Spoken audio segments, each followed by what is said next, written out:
ni pun dia pernah cakap kadang-kadang datang pagi-pagi kan, tiba-tiba macam ternampak orang-orang yang dekat office pagi-pagi tau.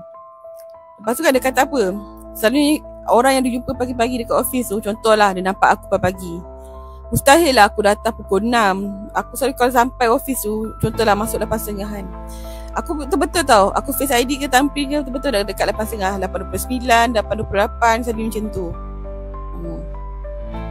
So akak tu kan dia boleh tahu tak kalau hari tu orang tu MC ke tak datang kan.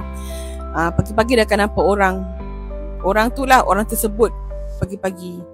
Banyak kali dia nampak. Lepas tu kalau dia nampak orang tu kan, nanti dia dapat tahu, contohlah, so tak ada kali ni, macam tu lah. Dia dah tahu dah sebab dia dah nampak aku pagi. Contohnya macam tu. Dulu pun tu juga tau, aku punya banyak budak-budak. Aku tak tahu lah, kadang-kadang mungkin orang kata memori kita ni macam tak terlampau kuat sangat, tak terlampau besar sangat kot, kapasiti dia tak berapa baik je kan.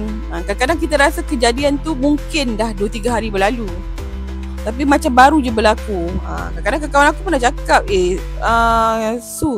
aku rasa macam aku nampak kau dekat ni semalam ni kan.